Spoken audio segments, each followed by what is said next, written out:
consultants, land use planning and recreation consultants. We're very excited to be part of the WSP team on this project. Our focus, as you'll hear from me a little bit later, is on recreation and parks.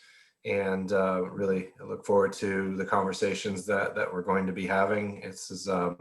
We like to have consultation at the front end. It helps to make sure we're headed in the right direction, and we appreciate everyone taking some time out of their evening. Thanks very much, Steve. And over to you, Amanda. There we go. Hello, my name is Amanda Gebert, and I will be managing the Recreation Trail Master Plan portion of this activity. And with me are my colleagues, Patrick Reese, who's a landscape architect and trail designer, and John Zunick, who is a transportation planner. Wonderful. And you may have heard, and we'll talk a little bit later about some of the other components, including the Transportation Master Plan. And John Zunick actually happens to be also part of the Transportation Master Plan team. So trying for some continuity there and some friendly faces across the board. I'm joined by my colleague, Matt Rodriguez, who will be your almost master of ceremonies when it comes to some of your virtual engagement activities later this evening, but we'll get into that a little bit later. So why are we here this evening? In terms of our agenda, as I mentioned, we have scheduled this for 2 hours and we have a lot to get through, a lot of things to talk about, a lot of things to start to think about the future on. And so we are really trying to use this workshop, this discussion as a means of sharing just some very initial information, but mostly hearing back from you and getting your thoughts and your ideas. As Steve said perfectly, we like to engage early, we like to engage often, and creating the vision together is one of those excellent foundational ways to be able to start doing that in a master planning process like the one that we're in for these 2 plans. So in terms of the objectives for this evening's meeting, we're going to be providing that wider overview of the entire project process. As you may know or have heard, there are a lot of different components, of which these are 2. So we're going to give you a little bit of that bigger picture of what we're trying to achieve. But then, of course, we're going to focus in on the 2 master plans that we're specifically discussing this evening. And we'll be talking about the visions and then the guiding principles around the wider project, but then also these 2 individual master plans as well. And we wouldn't be doing our due diligence if we weren't clear about how we plan to move forward. So we'll also be giving you an overview of how we hope to have you engage over the course of the project going forward, and keeping you involved throughout the discussion, whether it's through these plans or through others. So in terms of just general housekeeping, I know this can look a little bit different, but I do see a couple of friendly faces from previous visioning sessions. I like to keep an eye on that. So hopefully these virtual sessions aren't completely out of the norm for you today, but if not, just a couple of considerations. I see most of us already have our mute on, and that is very much appreciated, especially when we're going through the presentations. But when it's time to have discussion and dialogue, we absolutely encourage you to participate and provide your thoughts in whatever way you feel most comfortable. So if you'd like to go down to the bottom of the screen and click on that chat function, you're welcome to add your comments in the chat and type those through. Matt and I will be monitoring those over the course of the meeting and responding as we can or highlighting them to the team. If you'd like to raise your hand, that's in the reactions. So that's the little emoji smiley face with the plus sign in the bottom, probably right hand of your screen. And you're able to raise your hand, and that'll just let us know if you have a question that you want to ask to the group that you'd like to include in terms of discussion. So general same rules during presentations. If you'd like to keep your ears open and your eyes peeled, that would be great. And when we have time for activity and discussion, please feel free to use any of those engagement tools that we just mentioned. In addition, we also have another form of virtual engagement that we're using, and it's through a tool called Menti. And this is a real-time polling tool that allows us to all provide input in real time and see the results in real time as well. And so we'd ask that if you're able to use either a smartphone if you have access to that, or use any form of web browser. And we'll be going to that link, www.menti.com. And Matt's just put that into the chat if you want to click on there and use the code 478526. And that will 03. Oh, I forgot the last two numbers. 47852603. That's the passcode, or you're welcome to scan the QR code by hovering your camera over the phone, and that will take you to your first question. So this is just a little bit of a tester to get you used to using the tool. It looks like a number of you have already started to use it, which is excellent. Always great to see that early on. And we'll be using this type of tool throughout the entire process. The link stays the same, the password stays the same. And so we just wanted to put in that initial easy question to ask you a little bit about how you learned about today's workshop. And it's seeing quite a great range of different points of access to information, which is great, including quite a few on the website, which we're really excited to see.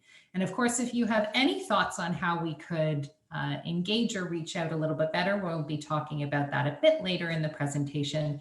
But as always, welcome to hear those comments and suggestions as we go through the process. Word of mouth actually is one of my favorites, because that means that people are talking about it. So really exciting to see that that's actually up there in terms of the top ways to learn about the workshop.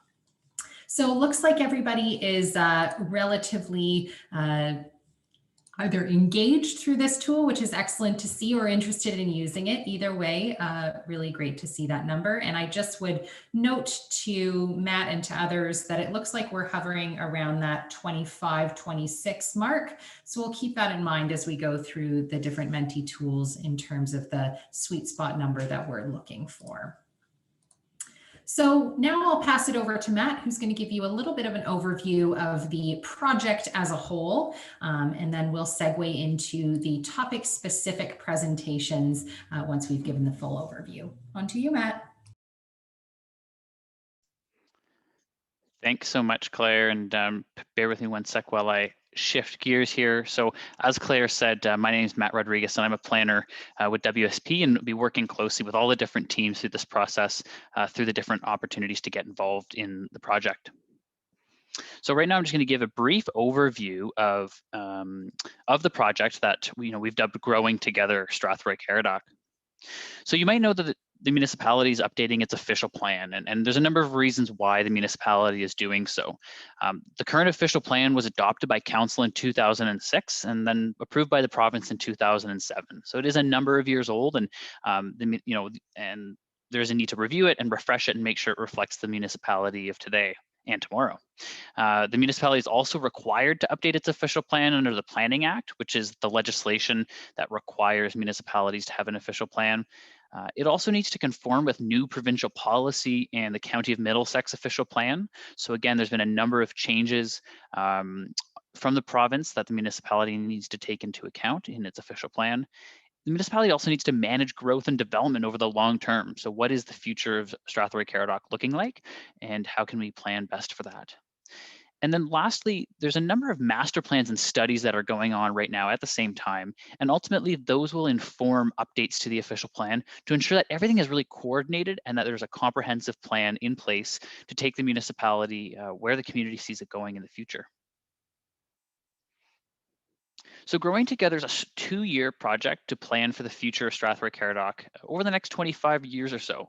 And we've called it Growing Together Strathroy-Caradoc. And so that's sort of the overall umbrella term that we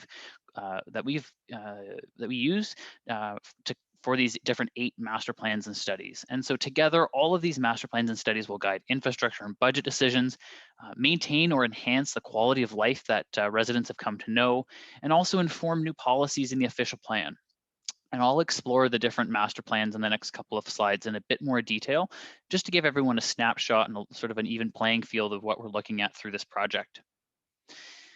And then once we do all these master plans and other technical work, we'll update the official plan. And as I said, that directs that growth and development over the next 25 or more years. So really looking to the future and really trying to be comprehensive in how we plan for the future.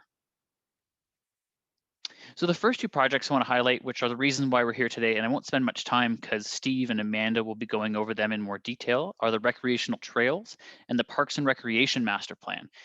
The Recreational Trails Master Plan will identify future routes for trails and different improvements to the existing network, really to promote that healthy and active community that residents would like to see.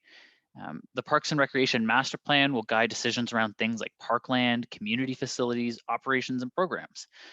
So that's different opportunities at community centers, different types of recreational amenities and such.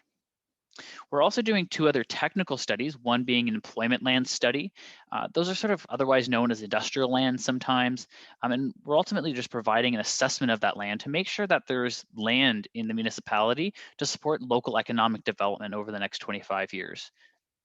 We're also conducting a fire station location study, and what that'll do is actually identify where there's a need for future fire stations to best serve the municipality and really to promote other service enhancement as the community grows. The second batch of 4 studies on this slide here, the first being a regional commercial systems study. And similar to the employment study, this is looking at the commercial land and really making sure that there's enough land to meet current and future needs. And this will take into considerations like where the community is shopping, changes with online shopping, and even the implications of COVID on where people are shopping and how people are getting their goods. We're also completing a transportation master plan, which we had a workshop for last week, and that will really provide those overall recommendations to improve the municipality's transportation system. So think roads and bike lanes and sidewalks. We're also completing an attainable housing study, and what this will do is really address that gap between the demand for and the supply of attainable housing. And so that attainable housing is really meant for all, and it's sort of attainable for all different levels of income. So we're studying what that looks like. And it'll also address housing affordability in the municipality and what different tools are at our disposal to address any gaps. And last, but certainly not least, is a servicing and capacity and constraint study. And this will evaluate capacity for drinking water, wastewater, and stormwater systems. So the infrastructure that you might not always see, but always certainly rely upon to make sure that there's that capacity for the municipality as it continues to grow. So those are the 8 master plans and studies that form that Growing Together project. So I mentioned on one of the first slides that this is a 2-year process. So this slide just gives us a snapshot of what 2021 looks like over the next several months. So we're completing this over the next 2 years, but in 2021, we'll be completing 4 studies by the fall, which include the Transportation Master Plan, the Parks and Rec Master Plan, and the Trails Master Plan, which we're here talking about today, as well as that servicing capacity and constraint study. So we're hoping to have those together in the fall, and there'll be other opportunities to get involved in those projects in the spring. On the next the first batch of studies that we'll be tackling are the employment lands, the commercial lands, and the attainable housing and fire location study. And we're hoping to have those completed in draft by May. And again, there'll be opportunities to look at those documents and provide comments. So we're really early in the process, and we really wanted to get out to the public and get out to the community as soon as we could to develop these visions and inform the development of these plans. There'll be future work in 2022, but we won't get into that too much today. But we're hoping to have this whole project wrapped up together by the end of 2022. So as you're probably aware, hence we're meeting on a virtual platform, COVID's changed the way that we, are able to get out to the public, and things are certainly evolving every day, it seems, but the municipality is really committed to engaging the community and important stakeholders through this process. And so we have a really comprehensive plan in place to do that. And in order to do that, we've done a number of things. The second highest number of people voted that they learned about this workshop on the website. So we launched a dedicated website for this project. That's growingtogethersc.ca. And we also developed the brand. The numbers on the slide are already out of date since we prepared these slides, but we're well over 2,000 people have visited the website and over 200 people have registered or have participated in the website. So that's really fantastic to see. We've also done some more technical and statutory requirements. So, we've issued a notice of study commencement. We've gone to council just this week to formally launch this project. We've also formed a municipal steering committee that's comprised of municipal and county staff to help guide this project. And then as you've seen, and you might have been the way you learned about this project, we've really pushed on social media and other media releases and communications to get the word out, because we think it's really important to get the word out to the community in a variety of ways, while reflecting that maybe not everyone has access to internet or is comfortable with a computer. So we're really trying to address those needs, and we'd love to hear how we can improve that as well. So throughout this process, we have a number of different people participating. And so this sort of bubble shows all those different groups. So starting maybe at the top center there, we have stakeholders. So those include different business owners or organizations in the community. And we're also we also provided an opportunity for community members to apply to the Stakeholder Advisory Committee, which will be striking in the coming weeks. And so, stakeholders will be engaged throughout the process to really act as a sounding board for recommendations throughout the project. We'll also be engaging developers and landowners through sort of one-on-one meetings, statutory processes, and potentially through the Technical Advisory Committee. And that's to really make sure that we're addressing the needs of those landowners. We've also reached out to Indigenous communities to confirm their preferred level of involvement and ensure that we're addressing those needs as the project gets started. Middlesex County is a really important player in this project. They sit on the municipal steering committee and will be helping guide those recommendations, but we'll also be meeting with them one-on-one to make sure that we're aligning with what the county's doing. We're also engaging with technical agencies, so that includes groups like the conservation authorities, school boards, the public health unit, to make sure that we're addressing their needs in the new official plan and these different master plans as we go forward. This plan wouldn't be possible without municipal staff, so we'll be engaging them on a very frequent basis to review everything and make sure that the plan can be implemented by staff once it's done. Community members, thanks to everyone who's been able to come today and a really integral part of this process. So we'll be having more virtual public open houses or workshops, and we'll also be looking at how these can evolve as the COVID restrictions also evolve. As I mentioned, we've also asked the community to apply to sit on a stakeholder advisory committee, so there'll be lots of opportunities for the community to get involved. Last and certainly not least, we have a number of counselors here this evening, which is fantastic. And the council will be involved throughout the whole process through these types of settings, but we'll also be going to council on a fairly regular basis to make sure they're updated on the project and ensure that they can weigh in on the recommendations of the different master plans and studies. So lots happening over the next year and into 2022, and this just gives a little bit of a snapshot. So I mentioned that 2021 is going to be pretty busy. And so what we've done, we've actually organized our when we'll come to the community into sort of 4 different clusters. So the first being, pardon me, just clear my throat, is where we are right now, is we're setting the vision. And so we're just early days and we're really trying to get the community's input on what their vision is for the future of Strathroy-Caradoc. In April and a bit into May, we'll be going back to the community and to council to present some different land use options for 3 different areas in Strathroy. So stay tuned for that, for some more information on that later.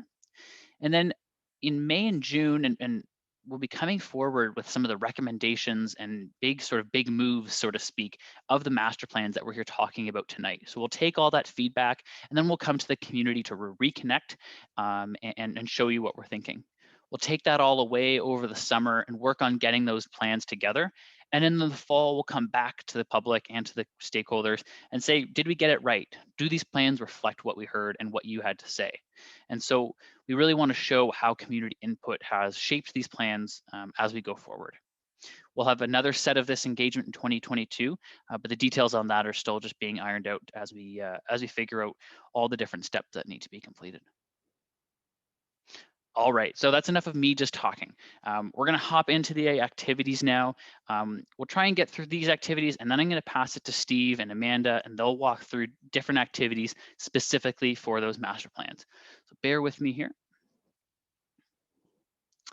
All right, so we're looking to craft a vision statement for the future of Strathroy-Caradoc, and really a vision statement helps guide the direction of policy in the official plan and really sort of that foundation for us to build upon. It should represent the fundamental values or principles of the community. And as I said, we're developing a new vision for Strathroy-Caradoc. And so when you think of a vision, as we work through these next activities, you might want to think about what are some of Strathroy-Caradoc's defining traits, or what will Strathroy-Caradoc be known for in 30 years?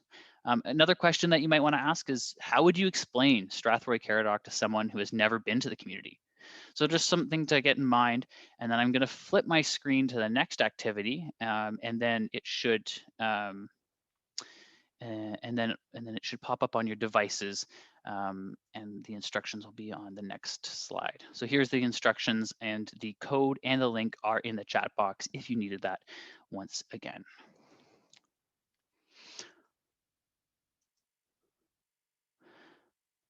Oh, hold on. All right, so I think we have the next activity up here on the Menti. So again, that's menti.com, and you enter that code 47852603. And the first question is, when thinking about Strathroy-Caradoc in 2046, what are the first 3 words that come to mind when describing your ideal community? And so type in those words that come to mind, and you'll see them pop up here on the screen. And the link and the code are in the chat box. Oh, there we go. We know it's working now. Great. So we're building a word cloud here. The bigger the word, the more times it's been typed in. All right, so safe and friendly seem to be pulling ahead as leaders here.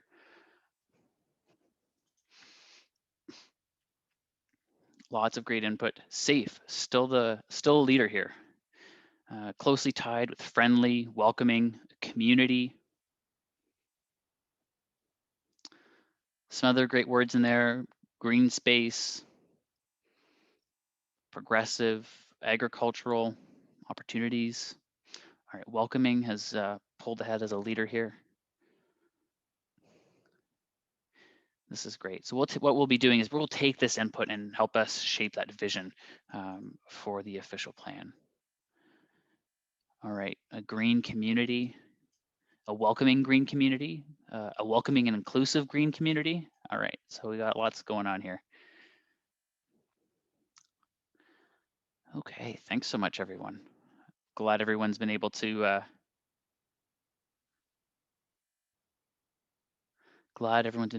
find the tool. And seeing some comments in the chat box: inclusive, not a city. All right, so we sort of hit that that sweet spot number that Claire mentioned a little bit ago. So give everyone a second, and then I'll move on to the next question where you'll have a bit more opportunity to type in some thoughts. Natural is another word that's come in the chat box.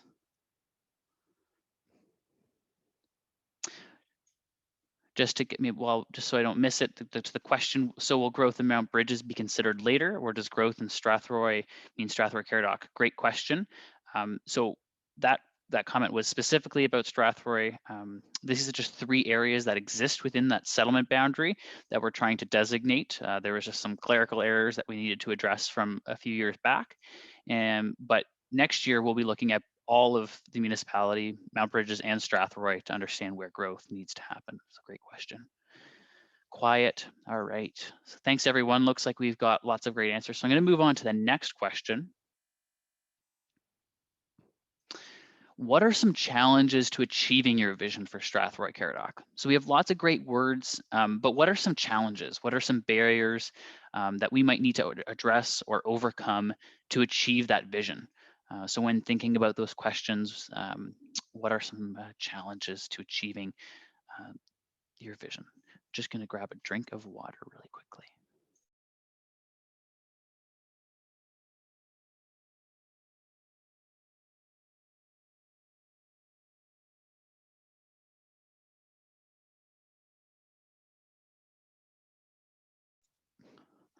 All right. Housing costs, services to keeping up to growth, sort of a common theme: funding, financial resources, and taxes, pardon me. Housing for all, development, Lots of great things. Facilities not aligned with population growth. That's a great one. Something we're talking about here today regarding parks and trails and recreation. Oh, pardon me, didn't mean to do that. Oh, lots of great responses coming in. Lack of community areas, knowing to a pool or senior center, economic opportunities. Great responses, everyone. And I think, what's really great about this is we can address this in the vision, but then once we get to those master plans that we're talking about a little bit later, a lot of this will apply. So I think there's lots of great things to pull from here. A lot of empty commercial space, that's a really interesting one. Aging facilities, modern, and then the flip side, the need for modern facilities. Steve, looks like lots of great Parks and Rec related input here on this slide. So we'll be sure to share this. Lots of great comments in the chat box as well. Feel free to use the chat box if the Menti tool doesn't work for you. So in the chat box, we have lack of facilities, programming, affordable rentals. So this project's really trying to address everything.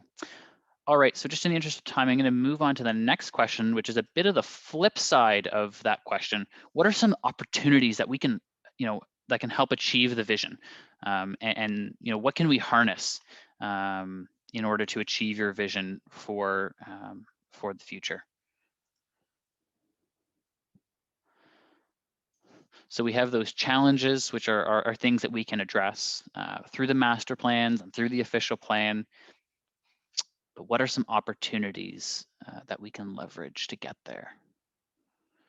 All right, first couple answers coming in. Partnerships and agribusiness. The location and proximity to London. Keeping parks, agriculture nearby.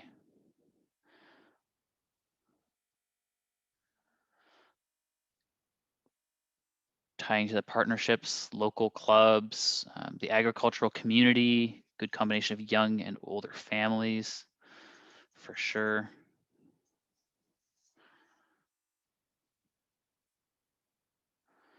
Great location near the 402. We heard that last week, pardon me, with the transportation master plan, where folks were saying how that's a great transportation linkage for them. In the chat box, and keeping the community invested is keeping the rural aspects is important. Grants, more commercial industrial growth. Oh, I didn't scroll, and there's a whole bunch more. Retaining our hospital is certainly important in the last year. Close enough to the highway, again, keeping parks, talking to the youth in the community. That's a really great comment and something we're trying to address with some of those stakeholder advisory committees to make sure that the youth demographic is heard. Beautiful river, certainly. More nature trails and bike trails. You've come to the right workshop. Lots to talk about on trails. Partnerships with new facilities for naming rights, using the downtown park. Increasing connections between settlement areas. I know that's on the radar. Awesome stuff. All right, I can give everyone a minute here and then we might move on in the interest of time. Bike nature trails to connect settlements. All right, lots of great input. Okay, in the interest of time, I'm going to move on, but I think you should be able to continue clicking and adding comments once I flip screens here. So need not worry, as I'll be flipping the presentation over to Steve. Bear with me 1 second. All right, Steve, so the screen should be up now, and just let me know when you need to flip slides. Excellent. Thank you, Matt. You were really running the show there. That's we run a tight ship. Have to see if we can get you a raise after that. So once again, welcome. I think it was encouraging to see so many comments relative to Parks and Recreation. Certainly, I think that's part of the interest why folks are here. But if you just want to flip the slide, Matt, I'll jump right in. So I'll give you a bit of a quick, the 10-cent tour, so to speak, of what a Parks and Recreation Master Plan is. Unlike an official plan that gets approved and is more linked to legislation and how the municipality regulates its growth, a Parks and Recreation Master Plan is a guidebook. It's more of a roadmap, a playbook, if you will, relative to those items under its scope. So it is something that you'll see on the left-hand part of the screen. We really look at current and future needs and priorities for the quality of life sector, the community services sector that we really has really shone during this pandemic. Things like parkland, things like recreation facilities, the programs and the activities, those aspects that really animate those parks and spaces. Operations and maintenance, the policy development, that's the behind the scenes things that really make everything tick. So we are looking forward for the next 10 to really 25 years in respect to all of these areas, and putting forth some recommendations for the municipality's consideration to implement, particularly over the next 10 years. Now, how do we arrive at that? It's really, we always call it more of an art than a science, but we want to start and make sure that we're grounded in in local content, in locally responsive evidence. So that means we've talked at length about public and stakeholder input and how that's important. And I'll digress for a moment. This gives me an opportunity to push you towards and promote. We have an online survey that is currently ongoing, just specific to Parks, Recreation, and also the Trails Master Plan. So if folks haven't seen this, this is intended for residents of the municipality. You can fill it out individually or as part of your household. You can find a link to it right on the front page of the Growing Together website. It will remain open for probably about 2 more weeks or so. We would encourage you to fill it out. I know there's been other surveys, plenty for this process and previous processes. This one is a bit different. So if you haven't already seen it, we would love to get some more input, and it will dive deep into details, whereas there are only so much we can get to today. And just secondly, if you're a representative of a community organization, anyone from like a minor sports to a service club to other volunteer associations involved in the Parks and Recreation sector, you should have received a separate questionnaire that speaks to the needs and requirements of your organization. And if you hadn't, please shoot myself an email or let us know later on, or Rob Lilborn, and we can be sure to get that out to you. So, sorry, back to the agenda. How we build this, we've talked about public input, demographics, and growth. We know it's a growing community, and different changes to different age groups will have different impacts on needs. So what are some of those trends that we need to respond to? We look at the inventory, what is there, how well is it used, how well distributed is it? Because certain amenities need to be provided at a local level compared to a municipal-wide level. And then all of the input that's gone into previous documents, which I'll touch on in a moment. So past decisions and past recommendations need to be assessed within a current planning lens. Next slide. So we're going to be looking at really a number of things. This is only 5 key points that I think might help structure some of our conversation today, but it really shows you the breadth of what goes into these plans. And I know we saw some comments on some of these earlier, which is great to see, but we want to make sure that the plan responds to your growth in population. And we know that's been probably one of the more dramatic changes within the past few years is that growth trajectory of the municipality. There's always emerging parks and recreation needs. 10 years ago, we were not talking about pickleball, but it seems to be the sport that's sweeping the nation and has been for some time. So that's just one example of how our leisure needs do change. Aging infrastructure came up earlier.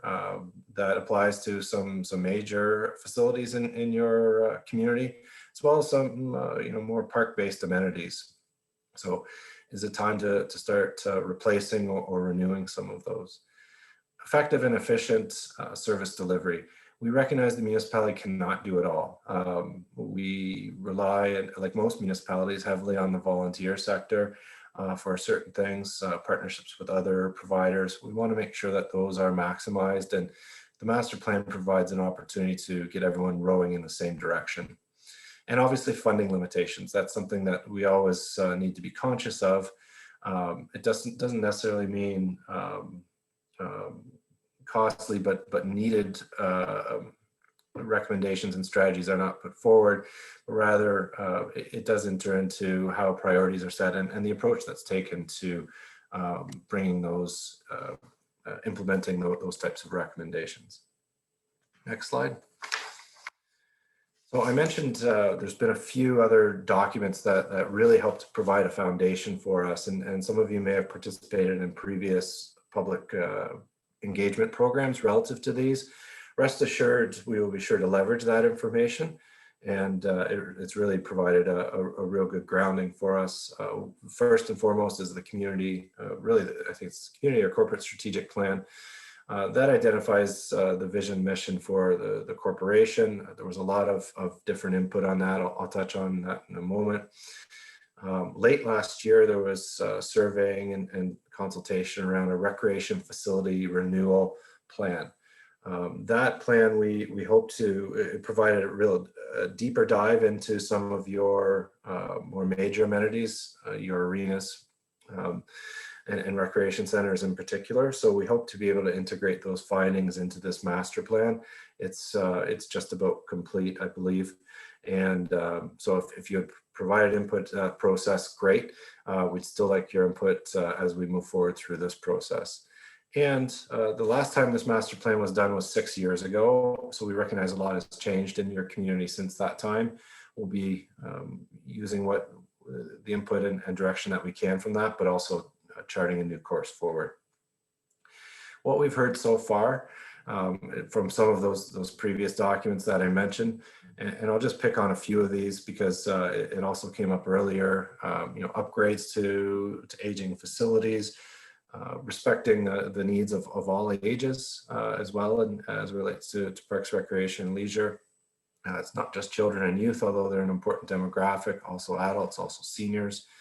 I saw earlier on the board interest in an indoor pool. That's something that's I know come up in past consultations as well.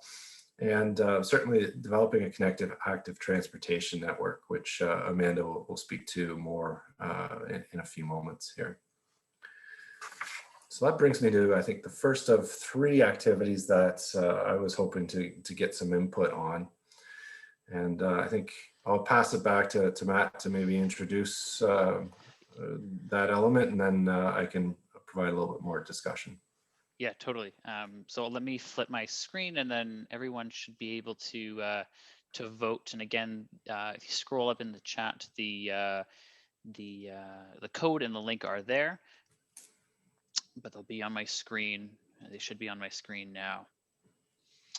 All right, so Steve, I think the first slide is up, and it's just the 2015 Parks and Rec vision.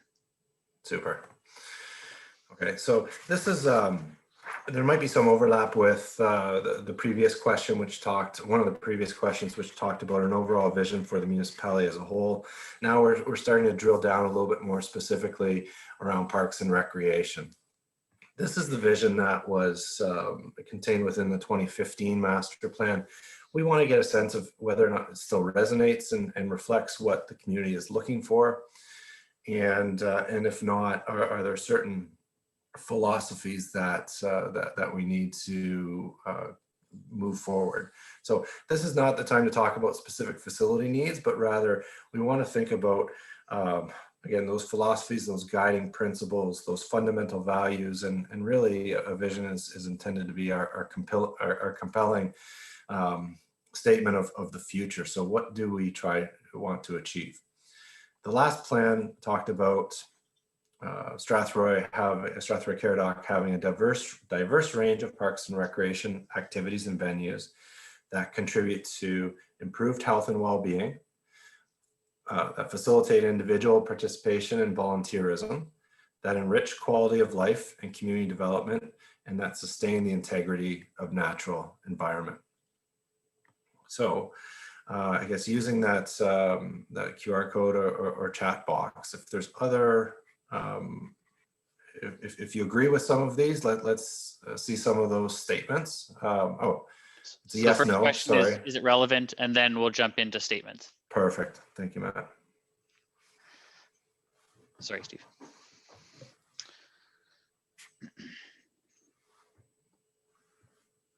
Sounds like you have a pretty easy job here, Steve, in writing the vision. It sounds Sometimes the hard part is implementing it rather than coming up with it, right? And just staying true to what those words mean in your context. all right. And we got 2 affirmative yeses in the chat box. Very good. Just as an anecdote to your point on pickleball, I had never heard about the sport, but if you talk to my parents now, it's the only thing they can talk about. And it got my mom into a sport, which is she's absolutely loves. So it's great to see. Yeah. Well, we love anything that gets people out and active. Great. All right. So looks like we're we have an overwhelming majority here, Steve. So I might move on to the next question to get people's inputs here. Okay. So the next question is really, and you can pull from that past statement if you have a good and photographic memory of what it was, or you can add new terms. But try to limit yourself again to sort of 3 words around that future vision. So this might help us even prioritize some of the items that were in the current vision, or to introduce a few new concepts that need to have some emphasis.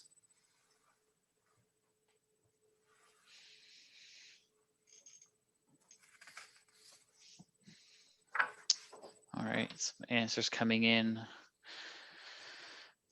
Tons of answers coming in at once. Awesome. Accessible, pulling through as a leader.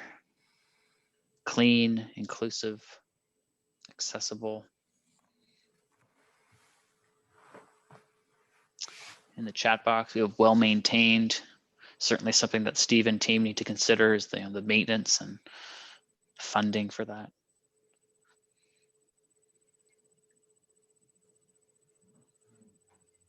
Accessible, clean, pickleball. The future of Parks and Rec is pickleball. Well, let's be careful here. We want to find room for everyone. Appeals to lots of good things here. Pandemic proof, I saw at one point. Appeals to ages 1 to 100.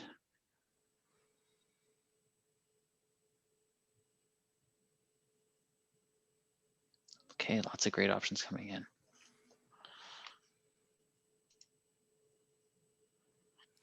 Yeah, it was good to see accessible, inclusive, and I think we've been doing this for several years. That's really been a focus in the last number of years. I think part of it is as we have a more of a realization that there's many within our community that need these opportunities and may not have them in a more traditional way. So, whether we're talking age, ability, financial ability, all those things really are a focus for parks and recreation departments across the country. Okay. We'll move on to the next question, perhaps, Steve. Yeah, so good segue from the pandemic proof comment here. So I could speak to this for a while, and I'm sure everyone could relate in some way, shape, or form. We're now a year plus into this pandemic, and we've lived several lives during it. And certainly your Parks and Recreation Department has nimbly adjusted to it, but there's been openings, closures, and all sorts of gnashing of teeth in between. So it's also something that's hit many organizations very hard. Your volunteer, several volunteer organizations are financially challenged. They've had to close down. They've had to try to figure out things on the fly. So, our question is really sort of what trends and behaviors might be here to stay. So what have you adopted personally in your lifestyle and your behaviors that might suggest, if we're doing this planning today as opposed to 2 years ago, what's different? Lots of great ideas coming in already. In the chat box, we have extra sanitary measures, touchless washrooms, outdoor trails, outdoor activities, lots of great things coming in. Recognizing the value of parks here, Steve. Yeah, we've definitely seen, and there's lots of research to really support, I think, what we're seeing around the move towards outdoors. Across the board, physical activity levels have really declined. But that's largely been in children and youth, partly because of sport restrictions. But getting outdoors, going for walks, going for hikes and cycling, that's been a savior for many people's own mental wellness and physical health as well. Some more comments in the chat box. Appreciation for nature, outdoor activities for seniors, parks and trails, but also still can't forget the importance of indoor facilities for sure. Yeah, we're all looking forward to the time when we can fully get back and make use of those wonderful spaces. I'm curious if anyone's dabbled with virtual programming. I mean, we're on a virtual platform right now. I don't know if that's been part of anyone's, whether that's something that's here to stay or has just been a stopgap.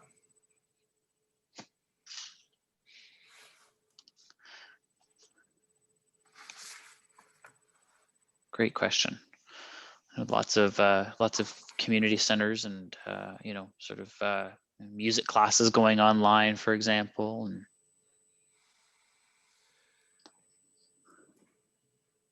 got, again, sanitation, outdoor activities, yes, mental health for sure. That's an interesting one. More space for spectators to watch sports with distance. Mm-hmm. Yeah, I think space is the name of the game, indoor or outdoor right now. And, from what we're seeing, most folks are ready to return. Certainly for sport they are, but everyone's on a different spectrum. And it's going to take some time. It won't be a full return all at once. It's going to take a lot of work on all sides. Great comment here in the chat box. Walking trails maintained to a level for seniors to be able to enjoy them. More benches. A good comment for Amanda and team for the trails plan as well. Yeah. Well, it's great to see, the trails and parks and in general always rate highly, even pre-pandemic when we do these types of exercises, but they've really shown their worth. And I think in many communities that support for investment or at least continued investment and maintenance will be there. Okay. Great stuff. You want to move on perhaps, Steve? Yeah, I don't think I'm seeing much new on that. So thank you for the input. So the last item I have up. Okay, sorry. Relative to that, and this is just some responses would have already provided the solution. So not just so much what those behaviors and trends might be, but are there any additional things that we can do to capitalize and make sure that we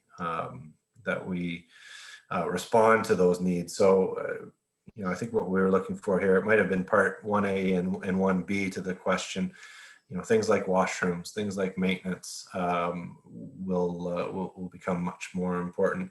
If there's any other opportunities or strategies that you think need to be considered to even if you're representing an organization, different policies and considerations for getting back when when it's safe to do so. I think this is a good chance to hear on that. Great comment there on the outdoor hard courts to lengthen the season.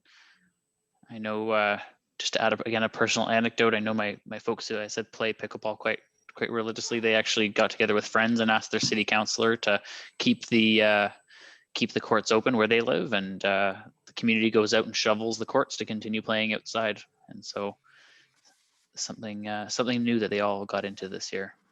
Yeah. Our tolerance for the cold, or acceptance of it, or our love for it certainly changed a little bit this past year. Absolutely. Making sure we have community input, increasing sidewalk budgets, multi-use facilities for all genders and age groups, technology to provide hybrid approaches, more green space, decentralized playgrounds, provide washrooms in public areas. Yeah, that was certainly a challenge throughout the year.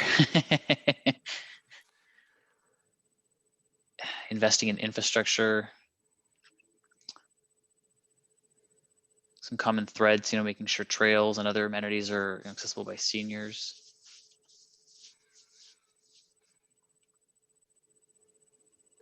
Yeah, I saw, multi-use facilities. I think that's something that's going to resonate in your community.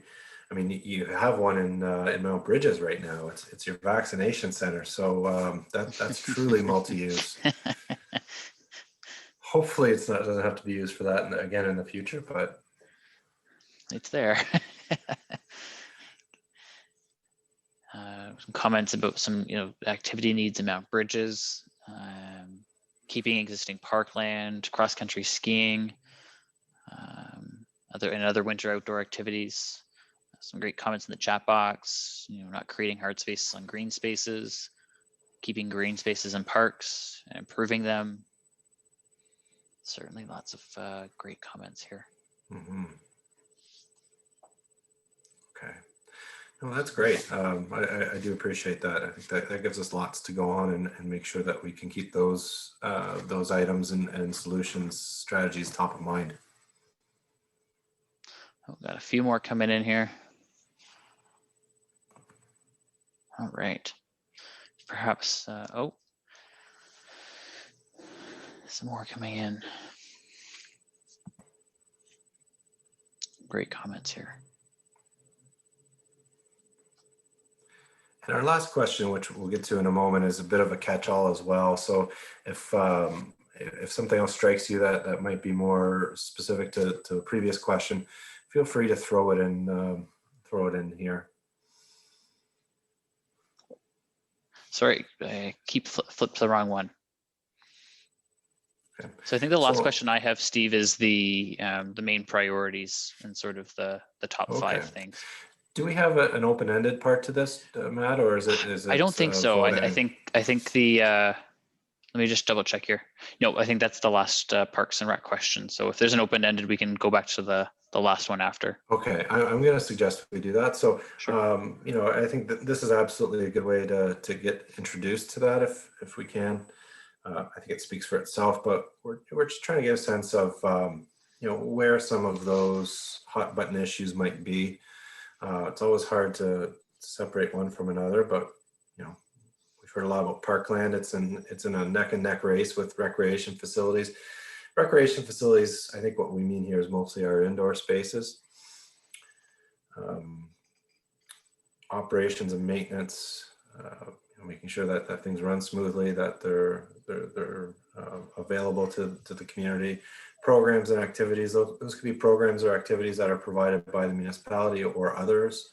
Are those opportunities there for you as residents? I'm going to actually stop sharing my screen, and Steve, I can just quickly add in a question after this. Okay, and it really would be the same question, but just open-ended, Matt. Certainly. So this will be an opportunity for anyone that has some specific requests, suggestions that might not have been relative to the pandemic, and that line of questioning to really make sure that that's part of the record of public input.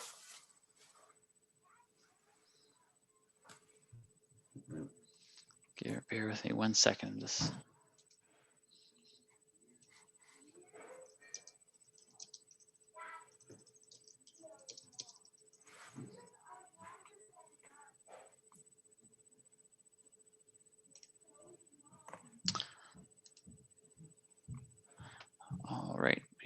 hopping back on right now.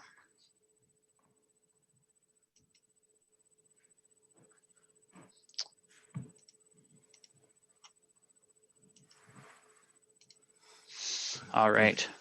Thanks for doing that, Matt. So to Steve's, just to Steve's question, the next question is open-ended. So if there's something you really wanted to add, what are some other priorities that should be considered here? Yeah. So not to stack the deck, but if you're a pickleball advocate, let's hear about it.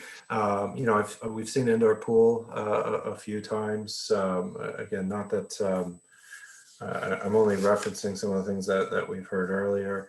And if there's some specific mentions, some specific aspects about these facilities or these programs, I would ask you to be specific so that we can really make sure that we understand what the issues are. So it's your long form opportunity for the evening. So we will give everyone a few minutes on this because this is the last item that we're, I think, speaking to on parks and recreation before we shift over to trails. Yeah, for sure. We can certainly hang on this question for a few minutes. All right, so the first few answers coming in: sports, tourism, funding obviously is an important piece of the puzzle. The need for an indoor pool, maybe a therapeutic pool as well. Pickleball, pedestrian safety measures, something to consider in both the trails and transportation plans. Indoor pool, all caps, that's super important. You missed the Ninja Warrior part. I absolutely. These are things now. I would love to know what a Ninja Warrior park is. Well, it's think of a mix between sort of parkour and Cool. some of the stuff that you'd see on network TV some evenings. It can be a generally low cost way of getting kids involved in using a park space that may not otherwise be involved in a sport or Cool. activity. So. Well, lots of great things here. Larger variety of facilities for multi-generational spaces. Lower cost of ice at off hours for a birthday party. Rock climbing, kayaking, indoor pool, pickleball, and night lights. Cool. Dog parks.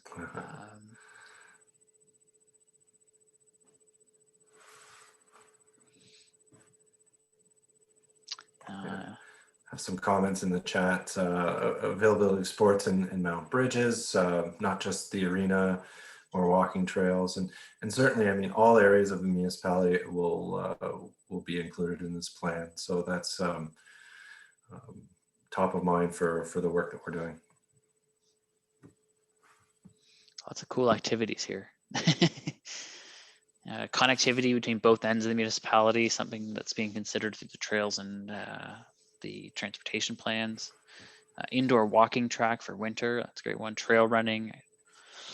Yeah. Outdoor skating rink I see in the chat. And that's been a popular request in many communities that we've been hearing from over the last few months. Yeah, for sure. If you've tried to buy cross-country skis in 2020, good luck. It was an almost impossible feat.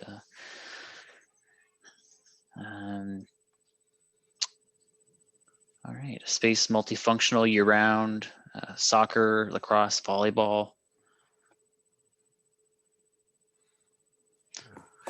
So themes of multi-use, themes of outdoor, extended season, themes of less than just, more than just the traditional sport, but we recognize we have a responsibility to work with all stakeholders. I think that's important, but it shows how these plans and these needs have changed over the generations, and it's much different from when I'm sure my parents and even I was growing up. So great opportunities to have. Really speaks to quality of life, right? And what we, which we need so much more these days, and the respite from other mental stresses. Great. All right, I'm seeing the answers slow down, but still a couple more coming in the chat box. Again, seniors, facilities, ball hockey, curling rink, upgrading the arena and Mount Bridges with some more amenities. All right. Okay. Well, I'll take the opportunity to thank the group. I think I'm going to pass the torch back to Matt for a moment and then on to trails. So, you know, we'll treat this as the beginning of the conversation, but we'll take we'll give strong attention to all the input tonight, and please, if you haven't already done so, have a look at that online survey that's on the Growing Together webpage, and please tell your friends, and in a safe physical distance sort of way, and because the more we can make this about your specific needs, the more effective the plan will be moving forward. Thanks, Steve. And I'll just add that Steve and the rest of the team will be on. And once we get through the next sort of activity, if you had any specific questions for Steve, we'll be happy to, you know, take those questions if you have them. So we'll be there. And I also put the link for the survey in the chat box. So if you were looking for that, it is there as well. So without further ado, I will pass the floor to Amanda Gebert to take us through the Recreational Trails Master Plan. Amanda. Wonderful. Hello, everyone. I was so glad to see so many trail comments coming up already. And so let's dive into some details about that.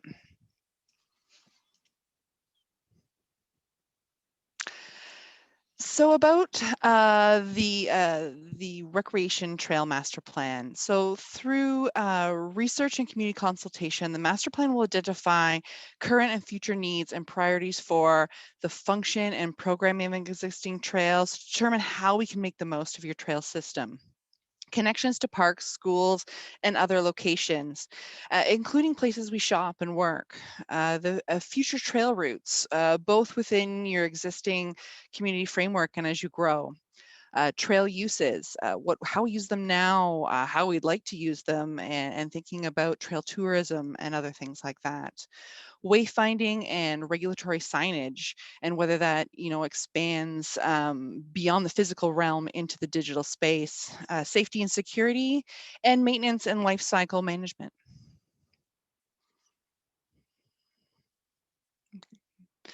The Recreation Trail Master Plan will assess and make recommendations that address creating connections throughout the municipality, access and equity.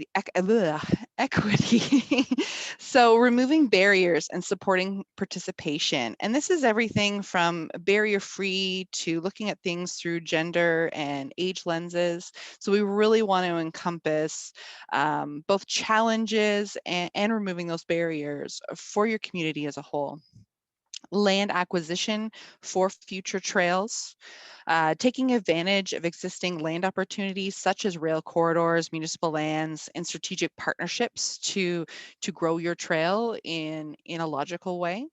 And funding limitations, and in the same venue, funding opportunities. So what can we do with the trail system that is reasonable? We want to make sure we set goals and plan those connections and links in a way that will allow you to see the trail come to fruition, and you're not waiting a long time to get something that's really usable and really valuable.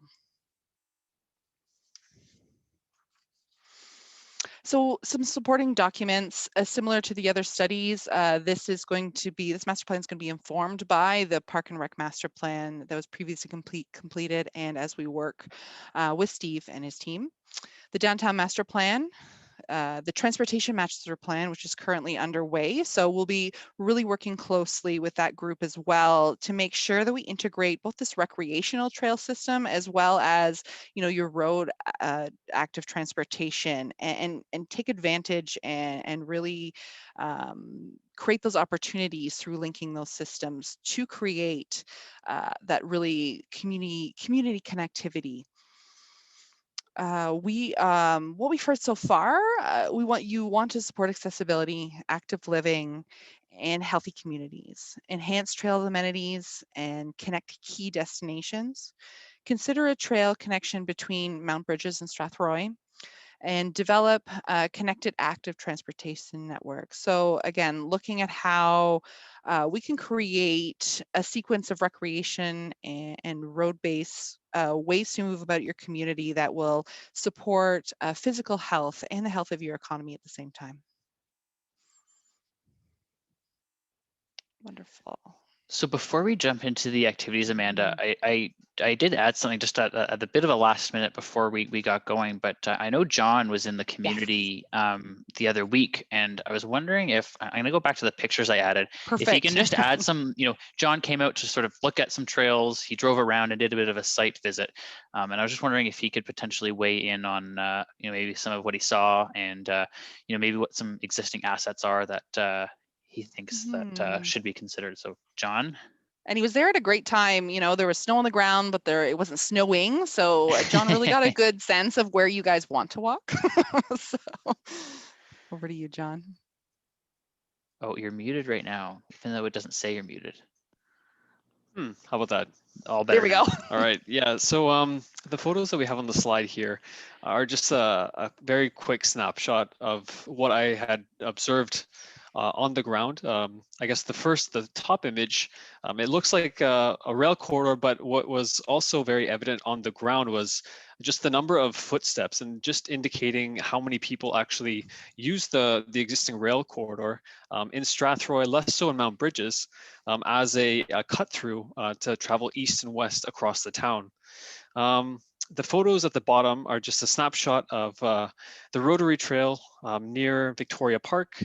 And we just got a sense of the different trail conditions, the different surfaces of the bridge. We noticed that, some portions of the trail are lit and others aren't. And then touching on the accessibility and more so safety component, when we see things like this road underpass, just thinking about how a trail user would perceive this tunnel, whether they feel safe, and just thinking about those types of things as we move forward in developing the recreational trails master plan. So really looking at where people want to go, and I think the snow was a great tool for us, looking at what you already have on the ground, and just taking a look at potential barriers or safety considerations that may prevent someone from taking full advantage of the trail network. No, that's really interesting, John. And he had a whole host of photos. So I just tried to pick a snapshot, but certainly lots of interesting assets to build upon, and some interesting opportunities identified, such as the rail corridor and maybe some other cut through corners that people were taking. So lots to look at, and certainly lots to build upon. All right, so we'll go over to the activity now, Amanda. And so again, I'll be switching gears here. So if anyone just needs the code again, it's at menti.com, and the code is on the screen. It's 4785-2603, or you can just take a picture of that QR code on the screen to access it. And before we move on to the next question. And bear with me 1 second. All right. Am I sharing the Menti screen right now or PowerPoint? PowerPoint right now. Okay. All right. And now we're on to the activity. So Amanda, do you want to read the first question? Yeah. So when thinking about your trail network in Strathroy-Caradoc, what are the first 3 words that come to mind when describing the future of your future vision for your trails? Yeah, so we're doing another word cloud here. So we've done one of these before. Most popular words, the biggest. Yeah, things that you love about your trails now, things you would like to see them in the future. All right, so extensive, interesting, and beautiful came in first. Safe, clean, and fun.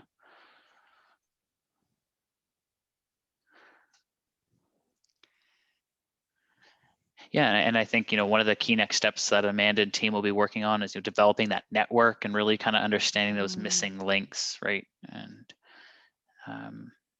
I think this will be helpful in trying to understand where those priorities are.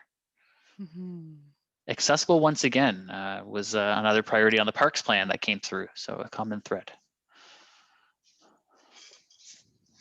Very good. And safe is also,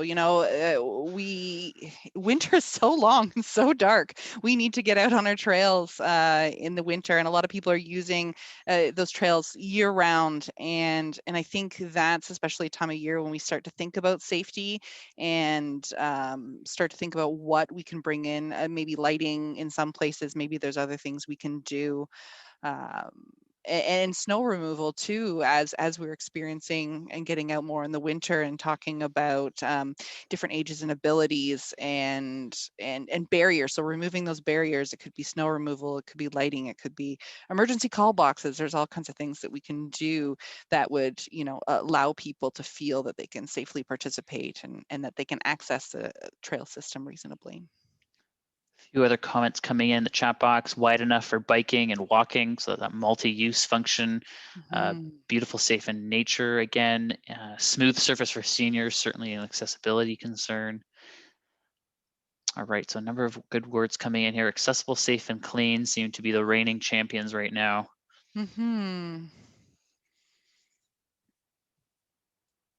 Connected, yes. We definitely see some great opportunities to help improve that connectivity, and that really expands your trail beyond that recreation component, that it becomes a reasonable way for you to move about your community. For sure. Okay. So maybe we'll move on to the next I think so. the next question. We'll see a couple more coming in, so we'll give everyone a second Okay. here.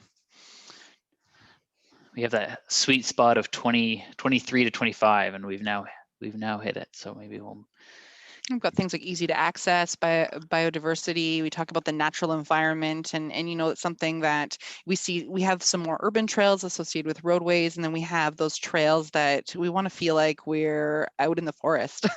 And it's making sure that we can protect that natural environment as we shove a bunch of people through there. And there's lots of great strategies that we can recommend to help kind of foster that green space, as well as bringing us humans into that green space. And I think Amanda touched on a really great point that, you know, this will work with the transportation master plan to, you know, really see trails as a transportation mode in parts of the community.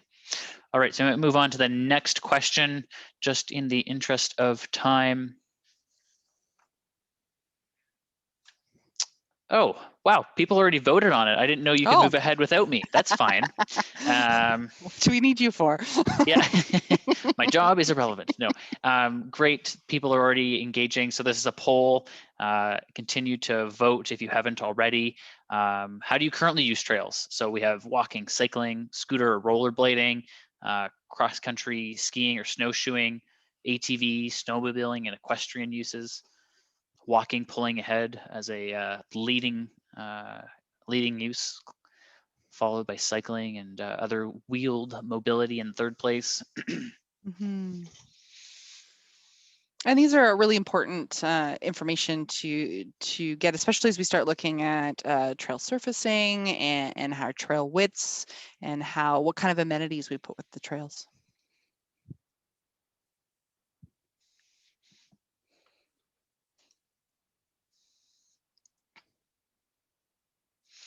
All right. Looks like we haven't had too much. We have ATV and snowmobiling kind of playing. Running, yes, we didn't really put running on there. Yeah, I'd say walking encompasses, mobility devices, running, walking. Great to see. And the next question will be open-ended because I mean, there might be we might be entirely missing some of those those uses.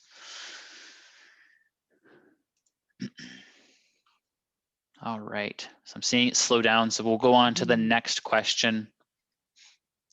And this next question, so what other activities do you use trails for? And this really helps to inform how we're going to look at programming, designing these trails for you. Possibly we can't have every activity necessarily on every trail. So maybe we start looking at activities such as ATV or other on certain trails, but not all trails, understanding that that there are some conflicts with different types of users. So And then these side activities, which is fantastic, bird watching, geocaching. And here, there's a great opportunity to leverage technology to bring people in to use the trail. We talk about fighting against technology for activity. My daughter would love to sit at home and watch YouTube all day. But, how can we, instead of fighting technology, how can we bring it in? How can we network people to share about the bird watching they're doing on the trail, providing Wi-Fi maybe even on the trail to get people out who at least will sit outside versus sitting inside.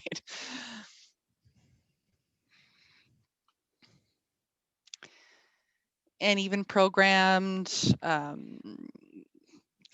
gatherings, a mom stroller walking groups. I know that was a lovely feature for my own mat leave. Okay, lots of great Yeah. great answers coming in. Got a lot of great animals coming in. It's been a long day, I guess. This should be scrolling automatically. Yeah. Okay. All right, so fishing, working out, exercise, certainly shaded, perhaps a skating trail, super cool idea. Getting out of the house during work breaks.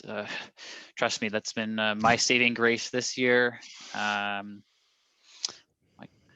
Signage to explain the environment. I know, like, there's so many cool, sensitive, natural heritage features along some of our trail systems that when we're designing trails, we really look at, and then we don't always share. So it's a great point, sharing some of those really neat aspects of our landscape with the users. There was an answer there, and unfortunately it's on an automatic setting right now, but it disappeared. It was mentioning the Pokemon Go phase, and when that came into the world, that was a new Kids use of our everywhere. parks and trails, and those kinds of activities will certainly become more prevalent, and connecting people with the outdoors with their device, certainly part of it as well. So lots of great answers coming in here. Amanda, do you maybe want to talk about the opportunity of like the trail connection between Mount Bridges and Strathroy? I know it's been a common theme that's come up a number of times, or any preliminary thoughts on that? Yeah, so we've got rail corridors, hydro corridors, rural roadways. So we're going to look at different opportunities for that connection, and also loops in and around anywhere we can have a partnership or creating those linkages throughout, and multiple linkages. We're going to really dive into what those options are, because we don't want to create a scenario where we've got a really high dense concentration of trails. If we can spread those out, we can also spread out the types of trails and the types of uses that we have throughout the community as a whole. Some of us like to go for long bike rides, and some of us like to go for short ones. For sure. Okay, a lot of good ones coming in. Moms using strollers, parents using strollers. Opportunities for kids to get it on their own. All right, so maybe we'll move on to the next activity. And we're making good time through these activities, so we'll have an opportunity to. Oh, hold on, I think I skipped a question. My computer's been a little slow today, so I apologize if I've been flipping. So the next question is there a trail within walking distance of where you live? And so kind of to Amanda's point, some people want to go for a long ride and are maybe happy to go far and, kind of commit to the half-day bike ride or something like that. But other people might want to skate for that lunch walk that we saw on the last slide. So, yes, it's close, but maybe a bit further than desired, or no, there's no trail for you to access. I know, especially for that short walk, it's always unfortunate if you have to get in your car and drive to a trailhead. Sometimes it's worth it, especially for those bigger trips. So it's interesting to know how connected people are with their trails. So nice to see. So sort of a bit of a lead there on the yes. So I guess a number of people living within close walking distance of a trail or near work. Sort of the next, still a number of people a bit further than desired. So maybe those missing links that we can look at, and then, and potentially some opportunities there, but also recognizing that there's the, sort of the urban and rural aspect to the Yeah. municipality, right? Yeah. All right. So let's just give us a little bit of a pulse, and we'll have a couple more questions coming up to get some more input. Mhm. Great, everyone.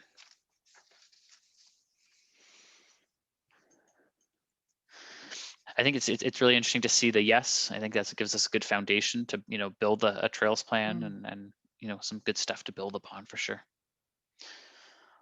All right, give everyone maybe 30 seconds to key in their answer and get to the next question.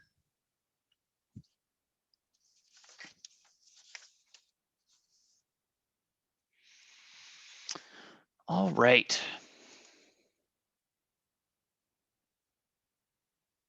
So kind of building on that last question, especially where people said that yes, but maybe it's a bit further, or the no, that's certainly where we want to get some more input. What are some barriers? And so to Amanda mentioned, some people might have to drive to a trailhead. There's accessibility challenges that the trail presents. Other people, or for a lot of people, snow clearing is a big issue. I know a lot of municipalities have to figure out what trails get cleared of snow. And it's the only time I wish we lived in a more temperate climate is we have clear trails all year round. Mhm. All right, minimal parking at nearby trails, so that's in Mount Bridges. I saw rural address, so we'll certainly look at how we can get a few more rural trails into that network and look at how we can fill that need. Accessibility challenges, and I know in terms of accessibility, it can be a barrier too, not even knowing what's out there in your trail. So sometimes that access to information about the trail and what you'll encounter before you go out there can be something that would encourage you to go out and understand where is appropriate for you to go. Benches, yes, I need places to sit too. Some other couple good ones here. Driving. Driving is obviously necessary as they live rurally, but not all are dog friendly. So something to consider on the parks side as well. And parking, some of those really great trailheads, and especially this year, we've seen them. They're just packed with cars, and there's cars out into the roads where they shouldn't be. And thinking about the parking and how much is really needed for the popularity of the trail is really important. I see we have a great comment in the chat box. Agree with you, Amanda, that information about trails and where they are more accessible is needed. I know a lot of municipalities prepare trail maps or resources both online and in print, to make sure people have that knowledge of that's an accessible trail or not. Some other comments here: getting there, parking, washrooms, safety, icy. Another challenge municipalities face is flooding and sort of that spring winter thaw. When we get that surprise third winter in April, Let's hope not. My birthday's in April, so I always just hold out for my birthday to be over before I call it spring. And flooding, so looking at our our trail surfacing, or even how we're designing and building up the trail, if there's anything we can do. If you've always got a low-lying trail, can we identify those and identify strategies to make sure that even in some of those soggier conditions, it's still usable? For sure. Parking and maps, ice, we're looking at lots of different options for ice management and environmentally friendly ice management. And water, I know drinkable water, that's one thing that I find as I was out cross-country skiing and needing to sit down on multiple benches, because I happen to at least be able to buy cross-country skis. Water, it would be so nice to fill up. So that's a great comment. All right, safety concerns, parking and maps. Let me just go back up here and see if there's anything else that might have missed. Fear of ticks, certainly. Yes, and that's something that as we continue to talk about more naturalized landscape to reduce maintenance and create that biodiversity, we also then have to consider ticks and that proximity, as we go through that trail corridor, and how we can find a balance. Great point. Okay, so some great comments coming in. It looks like it's slowed down a little bit. I forget how many. I think we have for sure, one more question, I think, before we wrap up. So as I think I said before, this will tie into that transportation piece, and we've talked a lot about, like it is a recreational trails master plan. So it is obviously that more recreational side of things. But John, as we were talking, who was talking earlier, he's working on that transportation side as well. And so I think there's an opportunity there as well for those, on-road trails, on some of those wider, especially urban, but also rural roads, to provide that space for pedestrians and cyclists and, those with mobility devices to, get around town, so to speak, off in a safer way. All right, so it looks like we've slowed down, and and people have already gone ahead to the next question. So Awesome. what would encourage you to enable, what would enable or encourage you to use trails? So we've identified those barriers. And what would enable us to get over that? So we've identified the challenge. What are the opportunities? So the first few responses we have in, obviously exercise and nature, safety, accommodating cycling and walking at the same time, walking groups, something to think about maybe in that Parks and Rec plan, as something that can be thought about. More multi-use direction-oriented trails that lead to different amenities. Brochures outlining information about trails and locations, and I think that's where we really do start to look more both paper and online, and where before the traditional practice would be here's our trail map online, where now we're looking at maybe a 3D preview or a video preview of your trail, and more information as to where those benches are, where's the nearest water. So there's a lot more information that we can look at providing, that technology makes it a little easier to and more easy to update. Some really cool comments coming in here, Amanda. We got more loops. I know loops and stuff is on your radar as part of your network development. And talking about the programming aspect about walking groups, there's a lot of people, especially in winter, that and looking at like those activities that we can plan, because maybe not just having the trail there is enough. We can't always have lighting everywhere, but if we can create safety in numbers, it's something that that people can get out. So you have them lead to different things, lighting at nighttime, activities to do. I know I saw a really cool example of a city that did like this playlist thing where you scanned a sign as you walked through a trail, and you could listen to different playlists. Nice. That community members curated. Thought that was cool. Fundraisers using trails, so sort of using them as seeing them as a community asset, and using them that way. Obviously making them dog friendly where possible, and knowing which ones are dog friendly. Yes. Connecting destinations, like connecting your downtown, providing some of that wayfinding signage that just doesn't tell you you're on Trail X, but maybe it tells you, some potential destinations upcoming, how far they are, how many calories you're going to burn to get there, as some exciting information just to help encourage you and make that trail experience a bit more dynamic. Very cool. Lots of cool answers coming in here.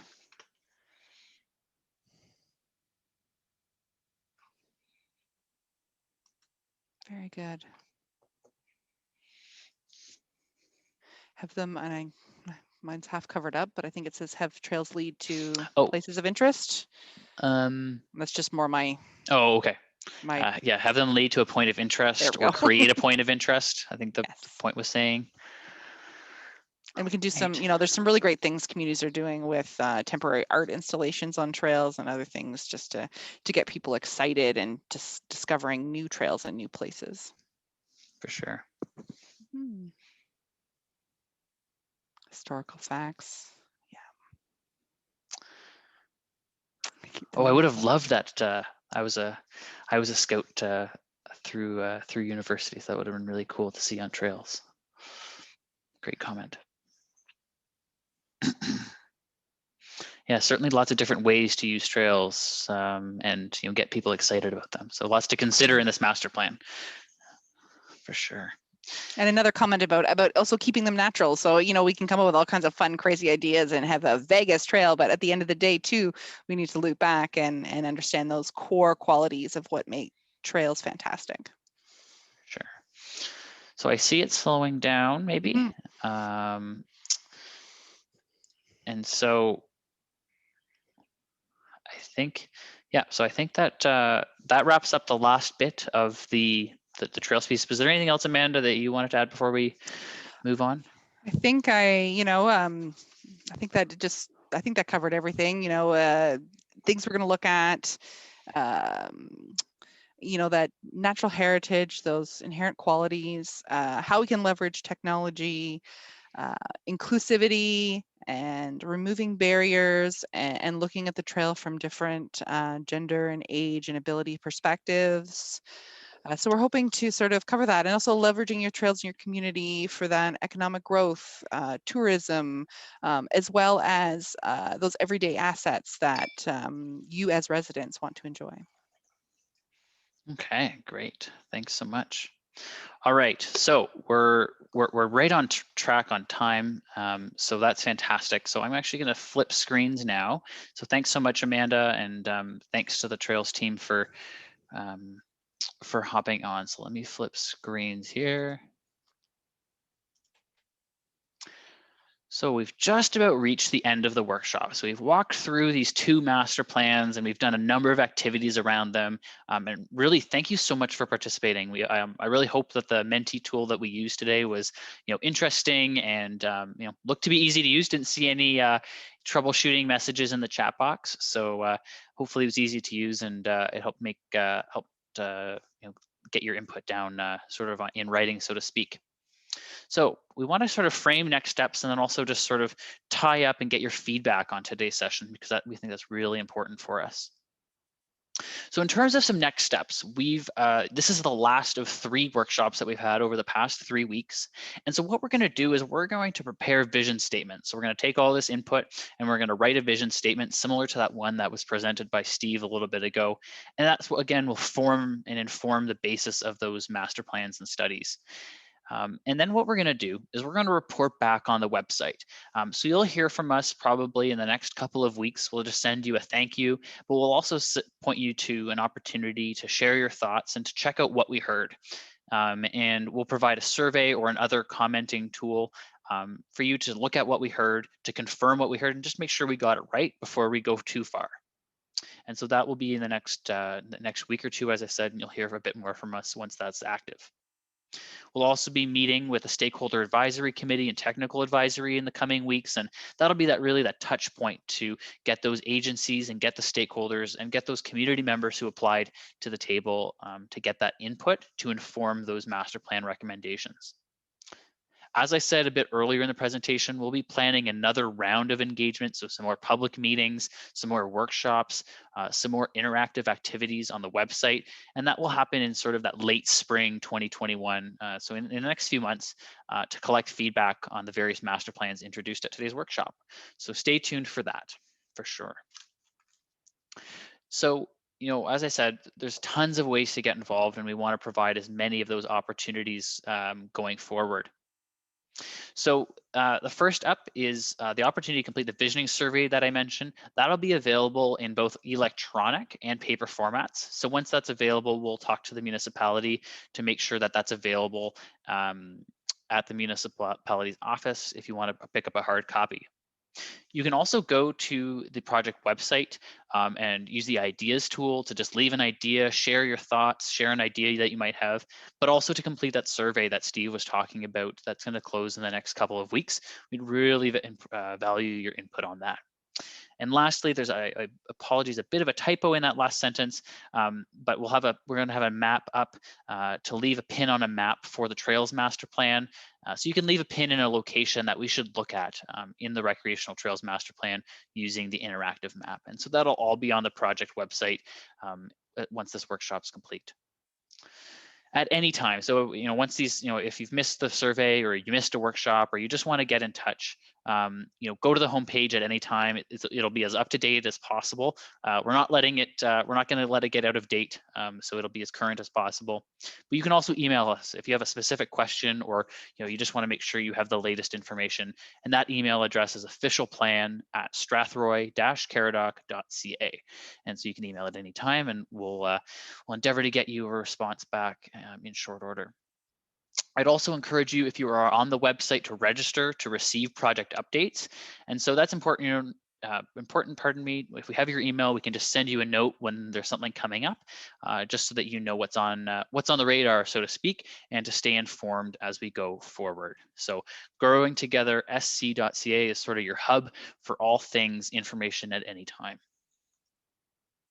And so our last activity, and then we'll sort of formally conclude the workshop, but we'll be on here till 8 o'clock if you had any questions for Amanda, for Steve, or for anyone at the municipality.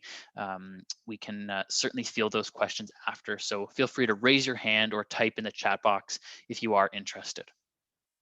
So again, I'm going to flip screens to our last activity. And, you know, as I said, we want to get some feedback from this group because, you know, we'll be planning the sort of the next round of engagement and want to make sure we can incorporate that. So for example, at our first workshop, we heard that people wanted to see the presentation ahead of time. And so that's why when you got the email invite today, there was a link to the presentation on the website. So we do really try and respond to those comments. So the first question that we have for you today, you know, did you find that the information provided today or previously, if you read something online, was helpful? Yes, no, and then maybe, but you need some more information, and that's totally okay. And that'll help us going forward. All right. A few more requests for more information for sure. The next slide will be an open-ended question. So if you did have something specific that you were looking to get some more details on, be happy to potentially address those in the Q&A piece before we conclude this evening.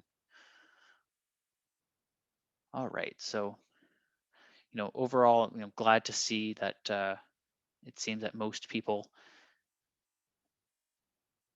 had the information they needed, but some gaps for sure. That's totally understandable. We covered a lot. We covered a lot of ground tonight, so understood.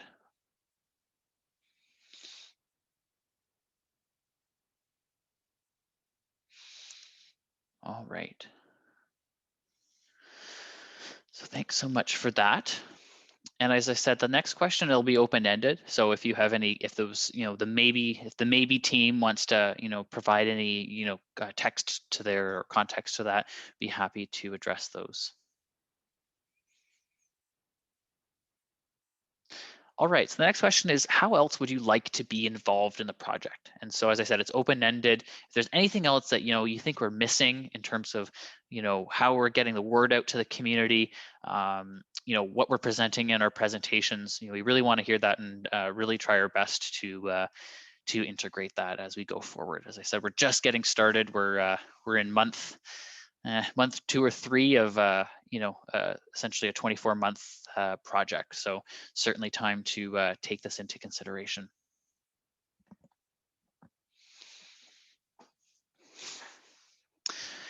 A town hall type meeting for sure, assuming that's something where there's a bit more, you know, I guess an opportunity or more of an opportunity to speak, if I recall correctly.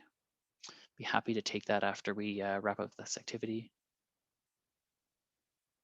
Informed in paper, like how about physically? Sure. As I said at the beginning, you know, every day the public health directives are changing. So, you know, as they evolve, we'll have to see that as more opportunity to communicate. Okay. I don't expect everyone to type something in here, so I won't. I won't wait for that critical number if we don't have it. As I said, you know, we want to try and provide, you know, surveys in hard copy where possible. Really great question there. You know, we're actually working through those applications right now on the Stakeholder Advisory Committee to really make sure that we have the representation we need. You know, we want to make sure especially youth are engaged in the process. You know, we want to make sure that different, you know, both, you know, the rural, the urban, Mount Bridges, Strathroy, Melbourne, all the different communities are, you know, represented. And so certainly a consideration that, you know, before we strike that committee, that we have a representative cross section. more open questions. That's a great comment. You know, we try and balance the open questions with like the more voting questions where people can, you know, just click something and move on, for sure. Absolutely. So if you can't be on this SAC, you know, you can still be involved in the project. We'll have, you know, the SAC will meet sort of on its own, but there will be future, you know, public open houses. The website's open to everyone. We'll also have other activities to get, pardon me, the public involved. All right, consider repeating workshops as word of mouth spreads, for sure. Just something else to think about. We have also recorded all the workshops, and they'll be posted online. And so if you you know, want to share it with someone or share a link to the website, those recordings should be up in the next week or so, and you can view them at any time. Okay, no, these are some really meaningful and you know, important things for us to think about. Investigate and develop public-private partnerships. Perhaps that's sort of in reference to within the master plans. If I'm reading that correctly, you know, maybe in terms of funding or you know, actioning some of those recommendations of the master plans. If I've mischaracterized that, my apologies. All right. So let me just flip here. All right, so thanks everyone. We really appreciate, you know, you taking the time out of your evening to participate. You know, for everyone that used the Menti tool to share your comments and you know, vote on things, we really appreciate that. This does bring us, I guess, to the formal end of the workshop. As I said, you know, we'll be on the line until 8 o'clock. If you wanted to raise your hand or pop something in the chat box to let us know that you had something to, you know, had a question. But if you know, we value your time and respect your time, and if you do need to step out, the workshop sort of has formally concluded. But as I said, we'll be here. We'll be here until 8 o'clock, and happy to continue the conversation. And thanks so much again, everyone. Really appreciate you joining us this evening. So with that, I'll open up the floor. As I said, we are here. I think we had one question there. When will the members of the SAC be chosen? Oh, my apologies. I appear No to worries. have lost the That was chat the only one. box. Great question. The applications closed a couple weeks ago, and we're going through those applications this week and next. And you know, as I said before, we're really trying to make sure it's a good representation before we strike it. So hoping to get back in the next couple of weeks to those who applied, for sure. We had a great take up on the stakeholder advisory applications. We had over 40 people apply, which I thought was fantastic. To the comment about the lack of representation from the seniors community, we actually one of the questions on our stakeholder advisory committee application was sort of a demographic or an age question, and actually there was a number of people sort of in the senior demographic that had applied. And so actually where there was a bit of a gap that we thought we need to work on is the youth. And so we're working with Jen and team to make sure that, you know, sort of the different age groups are represented. But I think for sure, I think there's an opportunity for the senior community as we go forward to, you know, make sure communications are getting out and make sure everyone's aware through different channels and different means. So hopefully that helps. Any other questions? I'm not seeing any other hands up per se. Oh, Greg, I see a hand up. Go ahead. Hi, thanks for the presentation. Yeah, thanks. So I'm with St. Clair Conservation Authority, and I'm just wondering at what point or if the technical advisory committee has been formed or when they'll be contacted. Great question. Yeah, A, not formed. B, will be contacted and probably in the next couple of weeks. We have a preliminary list and the CAs are certainly on that list. Okay, thank you. Thanks, Greg. Appreciate you joining. How can we get involved in helping out with the trails? You know, I think that's perhaps there might be a bit more context needed for that question. Amanda, do you have any thoughts on in terms of the master plan or? Yeah, certainly. I don't want to say everybody just call me up and we'll have a conversation, but we can definitely have engage. I can definitely engage with you in some conversations, and we can look at opportunities. So, and I think I was just looking to. If you're thinking, Yeah. if you're thinking about getting more involved in the Trails Master Plan, as I said, there'll be some more engagement coming up in May and June, that'll be an opportunity to weigh in on where the trails are going and really mark up a map and kind of dive in. Today was really introductory. We wanted to just introduce the community and go from there. And I think if you've got some really specific interests or ideas, certainly reach out with those and summarize that for us and let us know. And then we can also then look at that and help figure out where the best place is to bring you into the fold a little further. Thanks, Amanda. Jen, I might, if I can, maybe put you on the spot. Looks like there's a couple comments or questions in the chat box that might be able to run by you or Rob as well. So the first question is noticed the Brennan Drive Park might be or maybe decreased for SMGH. Are there plans to replace this space? Did you want to answer that, Jen, or? Yeah, I can speak to it briefly. So the Brennan Drive Park proposal is only at this point in time potentially considering a portion of that area. So certainly half of that park space would remain green and available for the community to use. But big picture is certainly there's going to be some significant improvements to Salisbury Park, located just 400 meters to the south of the area in terms of actual equipment, structures, and things. In addition, the lands that are immediately to the west of Brennan Drive are subject to a draft plan of subdivision, and that subdivision does include a fairly large size community park that is intended to service the residents in the Brennan Drive area as well. I can add to the Brennan Street Drive question, and Jennifer alluded to Salisbury Park improvements, revitalization.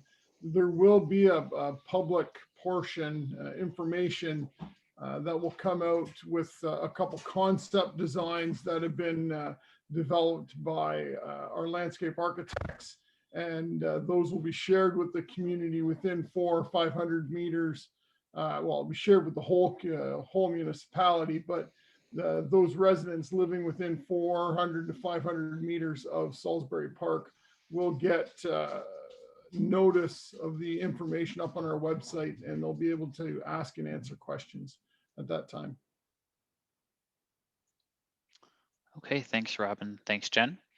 And potentially, I guess that's tying into that second question. Do you have any more information on the sale of the soccer fields in the Salisbury Park? Sounds like it's tied in. Salisbury Park has not been sold. So as far as I'm aware, there's no sale of Salisbury Park. All right. All right, thank you both.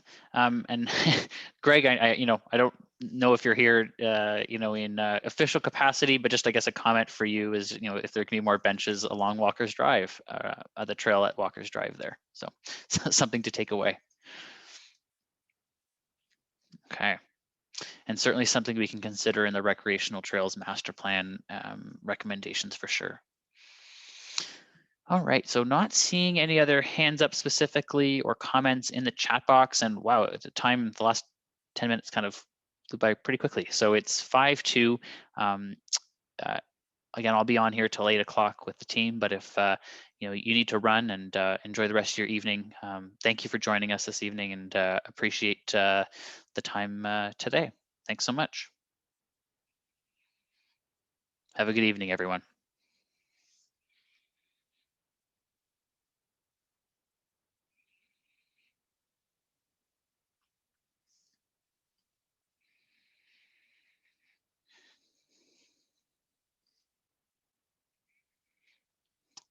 And if you're still on the call, feel free to unmute yourself if you prefer a smaller audience.